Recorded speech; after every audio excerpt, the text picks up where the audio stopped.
Hi, I'm Amelia and I'm 6 years old. Hi, I'm Zosha and I'm 8 years old. Hi everyone, this is Mommy. What's up everyone, I'm Daddy. And you're listening to It's Movie Night. And this week we watched Goosebumps. Sony Pictures released this book adaptation, if you will, in 2015. It's rated PG and has a runtime of 1 hour and 43 minutes.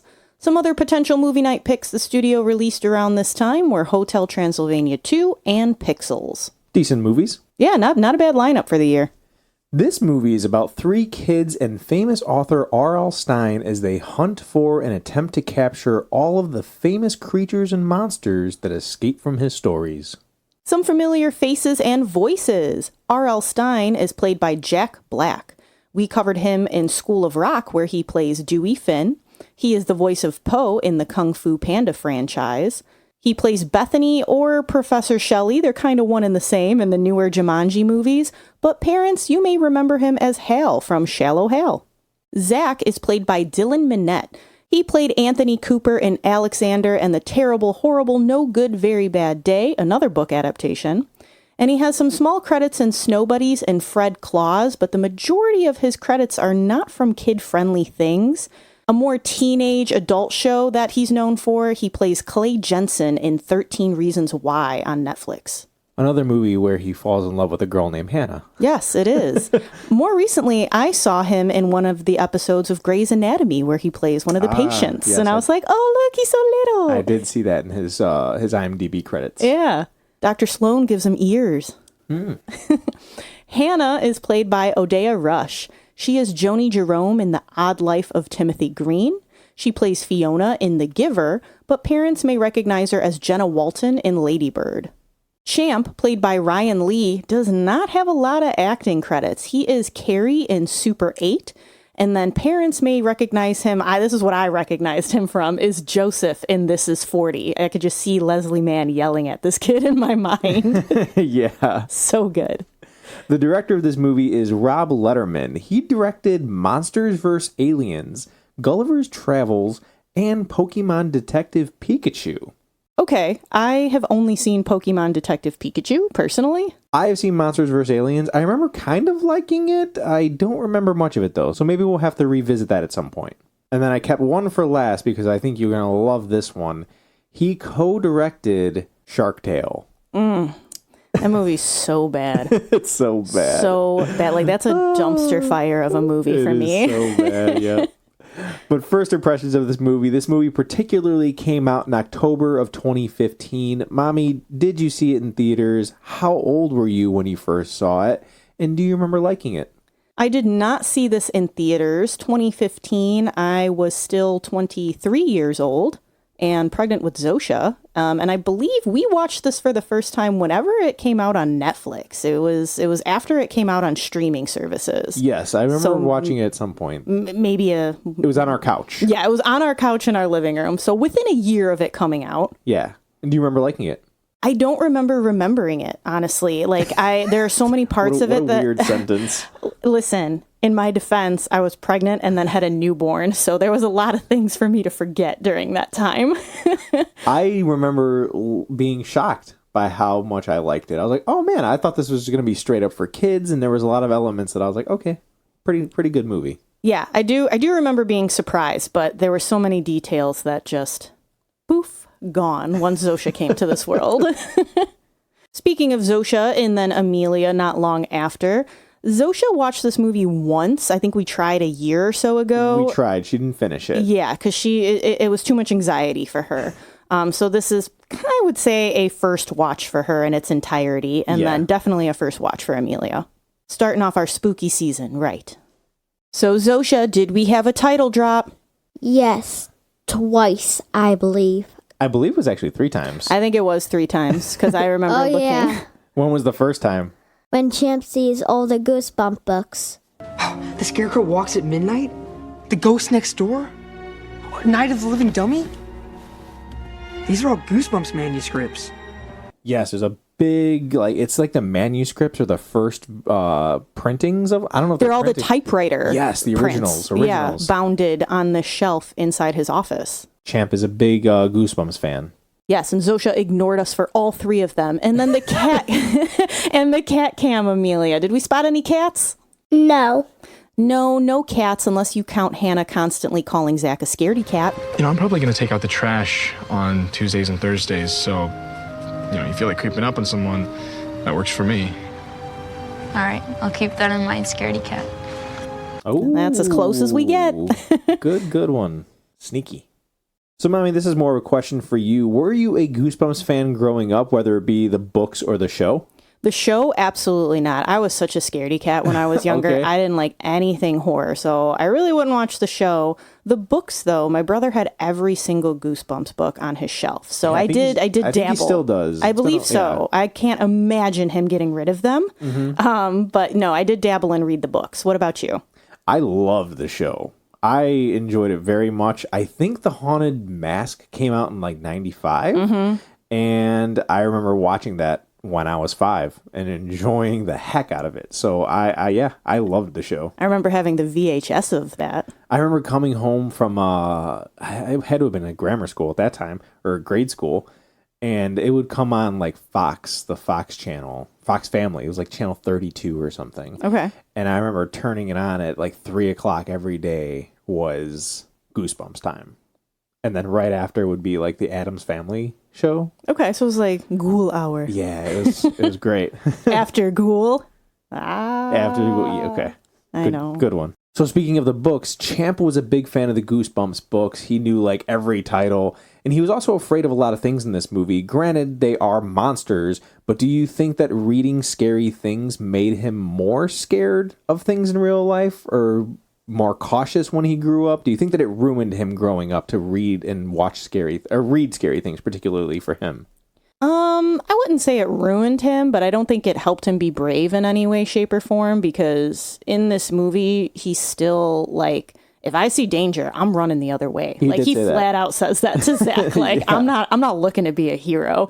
He does have his hero moment, which we'll mention in a second, because it is my favorite scene. Okay. But yeah, I think it was just there as a hobby, but didn't affect him that much. I just thought it was interesting because I know growing up, I said that I like horror movies. I love horror movies. And I like to think that I'm not really afraid of anything still. So the fact that they gave him that backstory of liking horror books and then making him afraid of everything, I thought was not a stereotype, but I thought it was something that was kind of odd, because me liking at a young age the horror elements of movies and films and stuff like that growing up, now I feel less afraid of those things. I don't know. Coming from the man who was terrified of our closet for a while after watching Insidious 3, I wouldn't say you're not afraid. Let's go less fearful. Less fearful, yeah. Did you have any favorite scenes? I did. My favorite scene, so there's this recurring joke that R.L. Stine will bring up how much he stinks in his body odor. And there's a scene where they're in the grocery store and they see this werewolf, and he's like, oh my gosh, it's the werewolf. He'll smell me. Like, he's going to pick up my scent. So he picks up this entire bottle of like the Axe body spray and sprays himself all over. And he sprays it in front of him and walks through it. It's very funny. And Clay, Yeah. Dylan Minette's character. You got 13 Reasons Why stuck in your head. Dylan Minette's character, Zach, is looking at him like, what is this guy's problem? There's no way he stinks that bad.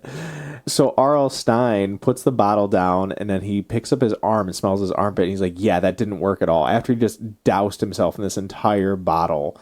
And I just thought it was so funny. I don't know why it's my favorite scene, because it doesn't even have anything to do with the plot, but I laughed pretty good at this. I enjoyed this very much.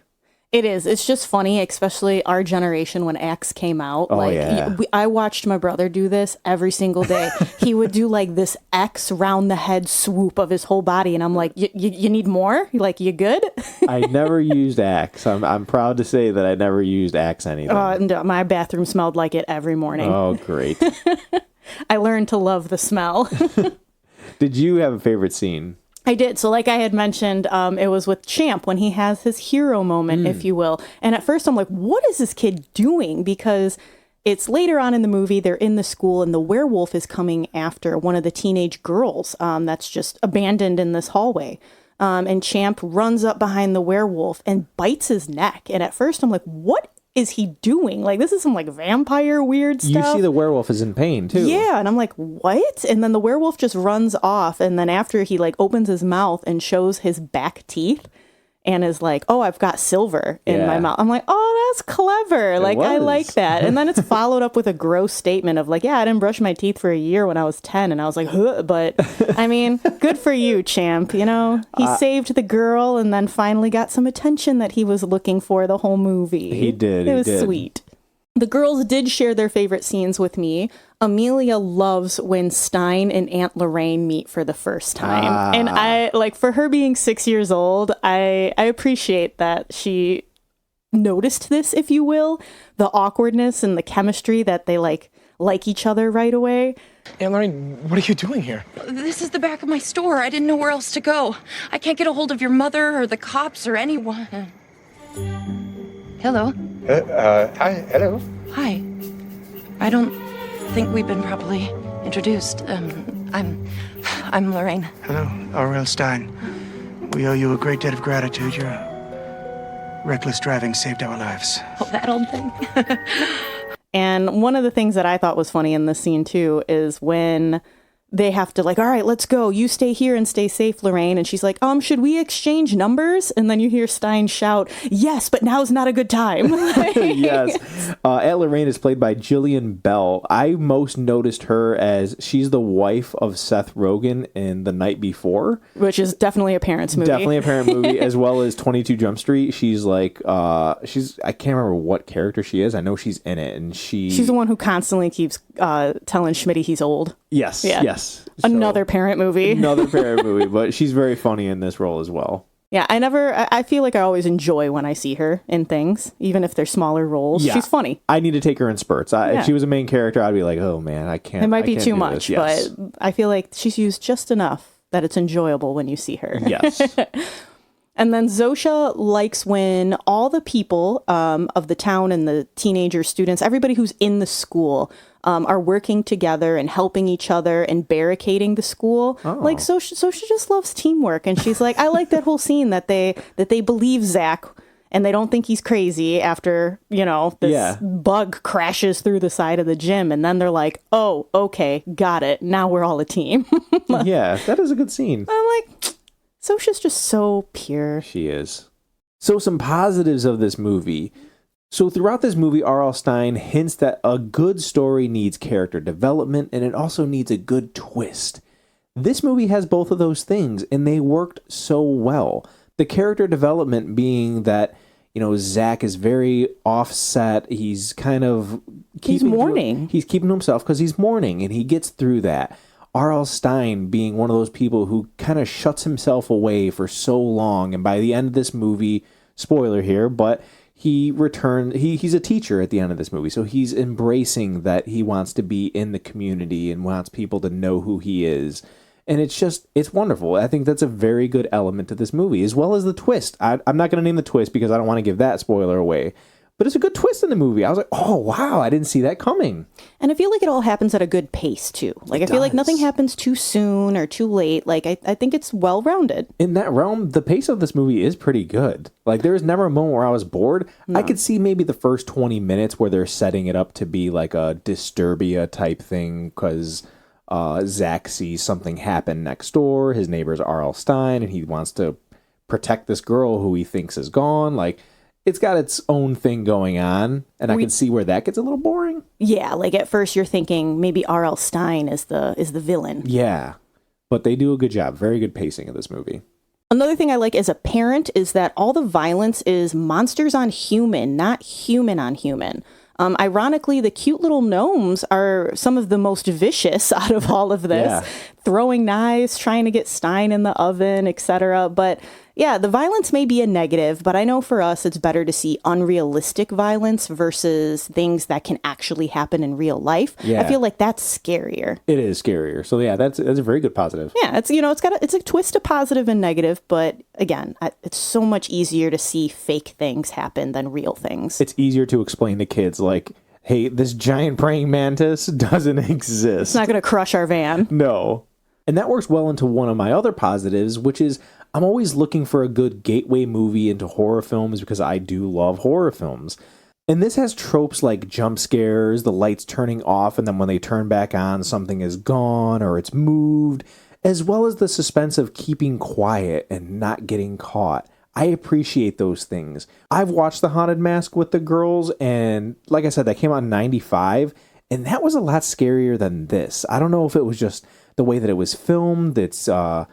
I really don't know. I can't put my finger on what exactly makes that scarier, but I thought that this was a very good gateway into horror films, or even that show. It eases them into it more. Because, there was something about, like, they just loved to scare us in the 90s because we had Are You Afraid of the Dark? Oh, and, like, man, there's something under the bed. Or I felt like, Don't Look Under the Bed. Don't Look Under the Bed, yeah. Like, they got us. Some of those episodes, terrifying. They were. They really were. Those things gave you nightmares versus this, our children slept perfectly fine last night. They did want a buffer at the end of the movie, and they said, well, let's watch something happy. So we watched an episode of Friends. Yeah, they needed a palate cleanser, if you will. Yeah. The final positive I want to mention are the messages, because I believe that there are two messages that you can take away from this movie. The first one is regarding R.L. Stine. Maddie touched upon this, but at one point, Stine explains that as a child, he was excluded from other kids and had an extremely lonely life, which led him to writing these stories and making up monsters to represent the people and the bad feelings in his life. It ended up being a blessing and a curse because although his trouble inspired a bunch of beloved horror stories, it also shows how much turmoil was created because no one showed Stine any kindness. He didn't have a single person show up to be his friend. Now, in this case, they were able to save everyone and capture these monsters, but in real life, sometimes being lonely leads people to do much more terrible deeds than writing scary stories. Moral of the story, if you see someone who needs a friend, try to reach out. A few kind words can change a person's world. Very good message. It's a little deeper, but I think, it's a good one. It's a very important one, if you will, especially the world we live in today. It is. And here's a little fun fact. We keep saying R.L. Stine. For those of you who don't know, his name is Robert Lawrence Stine. So, it is a longer name. Yes. Call him Bob. Bobby Stine. Good old Bob. The second message you can take away, as hard as it may be, letting go is a healthy and necessary thing to do in order to move forward in life. It takes time, and it's not easy losing ones that we love, but in the end, they wouldn't want you to dwell and be sad all the time. They'd want you to live your life and find people and things that bring you joy. Absolutely, and that doesn't even have to go with a loss of a person in real life. It could, like in terms of death, it could also be like you lost a friend. Yeah, somebody moved away. Yeah, somebody moved away. Move on. They wouldn't want you to be sad. No, everybody, you find your peace with it and then get that closure and everything is on the up and up. Yep. Might be hard, but you'll get through it. Some negatives of this movie now. There are two cops in this movie, and they really ruin it for me. In a movie where there's a lot of hokey things happening and we kind of have to just accept things the way that they are, I'm not sure why these cops have to overplay being cops, why it's necessary for one of them to be a student. It's just so weird. I mean, I get it. If they were real cops, they would have looked more into this, but like, they also say this kid's on drugs just to move past it. And it's just, I hated this scene. Yeah, if you're trying to get comedic relief out of police officers when it's like, no, if kids are truly scared of something, that's something that's reinforced, I know, in our schools is that, no, you should be able to go to a police officer or somebody, fireman, whatever sort of authority for help. Not go there and have them say, oh, yeah, this kid's definitely, on some stuff or not believing you or being silly about it. Yes. It's like, no, these are not the representations children need to see. I didn't like it at all. And I feel like most parents, or not most parents, I feel like a lot of parents will overlook this scene and maybe just think it's funny. But I'm like, this is something that bothered me a lot. Yes, because we live in a very scary world now where sometimes at certain schools and certain places, like you're put into a dangerous situation where you do need to go find a police officer. And we don't want that seed planted in our kids' heads. We just don't. That's right. Now, that was a serious damper. So a little bit more lighthearted of a negative is that the CGI wasn't the greatest for me. Some of the monsters just look so out of place and kind of corny looking. Like the blob that captures Stine, I just didn't think it looked great. It looked very odd. The abominable snowman's face and some of his movements, like he was scary, but it like compared to the background, Okay. you could just tell that it looked like a video game. It looked a little flat. Didn't have the depth or just the style of it. Yes. What didn't you like? It I know lacked the CGI depth. Okay. It lacked the depth to belong in that scenery, if you will. Like you could just tell, like it was like a video game overlay onto a real life. Okay. You know that these actors are acting to nothing. It's just something that's invisible there that they're reacting to. Yes, and then the aliens being some of the worst as well. Like Okay. the aliens that came in to help Slappy. That look like 1970s like costumes somebody just put on and walked in. Like, I don't know, just I mean, I can see didn't that. hit for me. It is all far-fetched, like the giant praying mantis and Yeah. stuff like that. And then the gnomes look good. The gnomes looked fantastic. So Yeah. that's what got me is like you had these gnomes that looked so believable for being, clay gnomes, if they you did will. have a few like practical effects too, like the clown, and I know that there was other characters that were in that big group. Yeah. Oh, man, those look real. Those are real. They used real people, real stunts, real whatever they used, and there was a few that stuck out, like the abominable snowman, the wolfman. And it was hit or miss on the Wolfman, but it was just one of those things for me that I'm like, all right, you got to make it all match, guys. You can't have half the stuff looking believable and then the other half being like, no, I get it. no way that's there. Another negative. You heard it here, but you do not hear it in the movie. The Goosebumps theme that was at the beginning of this episode. I don't know why they didn't include it. The music was done by Danny Elfman. Somebody we like. We like Danny Elfman music. He's a great composer. But why didn't he just have that little nod? Just a little piano. Like, come on, dude.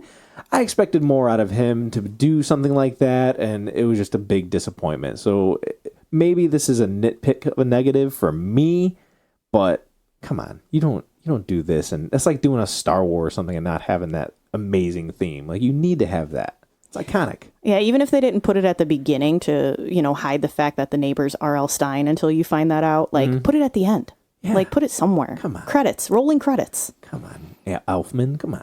You want to talk about a nitpick, though? I'm sure you'll pick on me for this. The Ferris wheel scene made me, like, irrationally angry. So I know this entire movie's made up. We're talking about monsters coming out of books, people. But there is no way that Ferris wheel would roll down the hill like that without the kids falling out. Like, if you look at a Ferris wheel, the sitting buckets, if you will, hang out past the round part of the wheel that spins. And while this wheel is rolling down the hill, all the sitting buckets would have just been jostled, rocked, broken, flipped upside down, whatever have you. And these three kids just stayed perfectly safe that whole time going down that hill while everything else was like crushed and destroyed. This is definitely a nitpick. It is, but I don't buy it and I don't like it. This is a movie about creatures and monsters that literally come off of the words of pages in a book into the real world, and your nitpick is this. Yes. Definitely a nitpick. Listen, it just took me out of reality way too much. My last negative... just ignoring me. My last negative of this is I love the character of R.L. Stine. I love the growth and everything that's put into it. I don't like Jack Black in this role. I know, Mommy, you are not a big fan of Jack Black in general. I'm not sure why. I'm sure he's the reason why this movie made the money it did because of his name. But I wish it would have just been somebody else. I agree, because Jack Black is just so well known. When you put him in this movie and say, hey, this is R.L. Stine, it automatically takes you out of it, because you're like, I'm not believing that this is R.L. Stine because I know so strongly that this is Jack Black. Yeah. He does a weird accent, like a weird English Super accent. weird. Like, why? Why did he do that? The real R.L. Stine doesn't have that. So why would you do this? I have a short list here, and I want you to tell me if you think this person will be better as R.L. Stine. Okay. Okay. Peter Dinklage. Peter Dinklage was in like Game of Thrones. I know. For the listeners. I was like, I know exactly who Peter Dinklage For listeners, is. he's Miles Finch in Elf. He's the little person. Do you think he would have been better? I would say he would have done better, yeah. He'd have been pretty He cool. would have been more serious for sure. He does a great job with and that. that'd have been fine. Yeah. Matt Damon. No. No Matt Damon. No, he's another one of those people that, like, Peter Dinklage is recognizable too, but like Matt Damon, I'd be like, no, he's about to do some Jason Bourne stuff and do some flips. So Okay. Our friend Emily would probably disagree. She would love Matt Damon. Keegan Michael Key. I think he would have taken. I think it would have been too silly for Too Jack. silly. Better Better than Jack Black, though? For Jack Black being silly, I think he did do a solid job reining himself in. Okay. He didn't get too ridiculous for me, because that's what I was afraid of at first. That I'm like, great, we're gonna get some Dewey stuff like School of Yeah. Rock, and no, he did a pretty good job keeping it in. Okay. Versus, I think Keegan Michael Key would have went too silly. John Cusack. Yeah, that would have been a good one, think especially it'd been for solid. kids, because like we would recognize John Cusack way more than our children's Oh, yeah. generation. They'd be like, "Who's this guy?" He held a boombox up in a movie once. Like, you'll see it. Yeah. Versus we're like Hot Tub Time Machine. Do not watch that movie with your kids. No. Lawrence Fishburne, who played Morpheus from The Matrix. That could have been a good one. That could have been a cool one, right? Yeah, because I feel like he can also bring a good creep vibe. I think he needs to get into more comedy as well. So I think a good family film would have been good for him. A good touch upon that, yeah. Nick Offerman. That's a head scratcher one there. I think he would have been amazing. He would have been funny because he like from Parks and Recs and shows Yeah. like that. Like he does a great job at being serious funny. So you know what? Yeah, I'd say he'd do a good job. Jordan Peele. Yeah, for sure. Jordan Yeah. Peele would have been awesome. Yeah. Matthew McConaughey. No. No. No. For all the parents out there would be like, no. Simon Pegg. He would have been a good one. Simon Pegg. I think Simon Pegg would do a good He job. already got a natural accent. He'd have been good for it. Yeah, and for parents who don't know him, I don't. Shaun of the Dead. Yeah, I was gonna say I don't think he's in anything for kids. Star Trek. Oh yeah, Star Trek. I guess you could show your kids. Yeah. And then the last one I have here is Sean Astin. Oh, Samwise. Samwise. Yeah, Samwise would have been a good job, but I don't think he could have played it brooding enough, if you will. Okay. I think he would. He's just too lighthearted. He's got a kind face. He is. He's just got those soft eyes. Yeah. So I'm gonna go no on him. Okay. Yeah, that was the short list I have of people who I think would have been better as R.L. Stine. Obviously, we're not going to get that, but that's what I wanted. It's fun to talk about anyway. It is. And what other negatives or positives come with parental guidance, Mommy? So the language is mild. There's a lot of rude shut-ups, which we aren't fans of. Yeah. But as a PG movie, you won't find any harsh words. Violence, like we mentioned, it's quite a bit, but it's all monster-related. A few more scenes worth mentioning are when R.L. Stine's hands get crushed by Slappy. You're like, ooh, okay. It's in a typewriter, though, so it's not like But it's not like a still. machine. It's nothing like Terminator or anything. No, but still, Slappy's got a vengeance. He does. All the werewolf scenes are destructive as he's viciously going after people. And then multiple humans are frozen by Slappy and his alien goons. And a teenager at the dance just gets ripped from the gym by this giant bug. And we later see him in a full spine brace with rods and the whole shebang. So, I mean, at least he lived. But that was like, at first I was like, did they just, Did they do that? did they do that to this kid? And then I was very relieved to see him at the end in the classroom. Scary wise, I did ask the girls, and Zosha did not like when Hannah was screaming at the beginning of the movie. She didn't like the mystery around thinking that she was getting hurt by her dad. So that was too much like anxiety of, Ooh, oh my, okay. yeah, she did not a fan of domestic abuse. Thank goodness. Yeah, none of us are. None of us are, but yeah, that scared her the most. Amelia kept saying that nothing scared her, but she held my hand a lot of this movie. So I don't know if I believe that quite thoroughly. Zosha agreed with me, though, that Slappy and the clown are the creepiest monsters of this movie. Like, there's just so much nope if they approached me in real life. Like, anything puppets, clowns, circus, no. Yeah, those dummy dolls can be creepy. That's why Benson was so creepy in like Toy Story 4. Yes, all of us, even in our 30s, were like, nah, Benson ain't it. No. But overall, I would say the monsters wreaking havoc and the high-stakes chases to capture them all could scare and give anxiety to younger audiences. Grown-up stuff, we see characters struggling with loss as Zach and his mom try to move on after his dad passing. There is blossoming teenage love with lingering stares and some brief kissing. And then we did already mention that the cops talk about Zach being on drugs. Yeah. Nothing specific, but it's still a statement that He is kids... not. Yeah, he is not. He is not. But kids might be like, huh? And lastly, for cry factor, I don't want to give a bigger plot point away, so I'll just say that there is a scene towards the end of the movie that might tug at your heartstrings. I did not cry. I didn't cry, but that's why I said, Yes. it'll tug at your heart. I was but... just giving listeners to know that I did not cry. And then people know, I think most listeners would know that I'm the softie. I will cry at a lot of things. So I did not cry. So if he didn't cry, you should be good, but you might have a moment. Yeah, for sure. And as for an age recommendation, you know your kids better than we do. We're just here to give our opinions. I stated it in my positives that it is a great gateway movie into horror films, and that's because I really think it is. There are moments of suspense, but no straight-up terror. Nobody perishes in this movie. Some creatures get beat up, but there's no gore. There's no cuts. There's not even bruises in this movie. And while that may not be realistic, that's also just kid-friendly, and it's insanely fun. So for that, I'm going to say 6 and up would be a good age to show your kids. Yeah, I think it's a great pick for the month of October. For sure. Yeah, like definitely Halloween vibes. So our Rotten Tomato critics have this movie certified fresh at 78%. That is a thumbs up. Audiences have it a little bit lower at 62%, which is a thumbs middle. Let's see how it holds up in our house. Zosha, do you give Goosebumps a thumbs up, a thumbs middle, or a thumbs down?